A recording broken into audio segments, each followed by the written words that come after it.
25 பேர் இந்த நாட்டினுடைய குடிமக்களை பலி கொடுத்திருக்கிறோம் பயங்கரவாதத்திற்கு. அந்த கோபத்துல பேசிட்டு இருக்க. முதல்ல இந்த பயங்கரவாத தாக்குதல் பகல்காமில் நடைபெற்ற இந்த பயங்கரவாத தாக்குதலுக்கு என்னுடைய வன்மையான கண்டனங்களை பதிவு செய்து கொண்டு இதற்கு முழு பொறுப்பேற்க வேண்டியவர் இந்த நாட்டினுடைய பிரதமர், இந்த நாட்டினுடைய உள்துறை அமைச்சர், இந்த நாட்டினுடைய பாதுகாப்புத்துறை அமைச்சர். இவர்கள் எல்லாம் பதவியை ராஜினாமா செய்துவிட்டு செல்ல வேண்டும். இவர்கள் பலவீனமானவர்கள். பயங்கரவாதிகளுக்கும் பாரதிய ஜனதா கட்சி நிர்வாகிகளுக்கும் என்னவெல்லாம் தொடர்பு இருந்தது, யாரெல்லாம் கைது செய்யப்பட்டார்கள் என்பதெல்லாம் விரிவாக இந்த வீடியோவில் முழுமையான ஆதாரங்களோடு பேச போறேன்.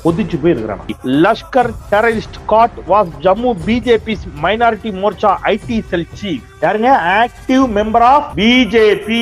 வெக்கங்கட்டவனுங்களா, மானங்கிட்ட போயிடலாம். இவன் எப்படி போட்டோ எடுத்தான்? அங்க இருக்கக்கூடிய அனைத்து பாஜகவினுடைய முன்னணி நிர்வாகிகளோடு போட்டோ எடுக்கிறதுல கூட நிகழ்ச்சிகளை கலந்துக்கிறான். மும்பை தாக்குதலினுடைய மூளையாக செயல்பட்ட பயங்கரவாதி ஹபீஸ் சயீத வேத பிரதாப் வைத்தி பாஜகவை எப்படியாவது ஆட்சியில கொண்டு வந்து அமர வைத்தே தீர்வது என்று யோகா குரு பாபா ராம்தேவ் ஒருத்தன் உட்கார்ந்து யோகா குரு பாபா ராம்தேவின் மிக நெருங்கிய நண்பன் தான் யாருன்னா இந்த வேத பிரதாப் வைத்தி. இந்த வேத பிரதாப் வைத்தி மும்பை தாக்குதலின் மூளையாக செயல்பட்ட ஹபீஸ் சயீத் என்ற பயங்கரவாதியை பாகிஸ்தான்ல போய் சந்திக்கிறான். எப்படி?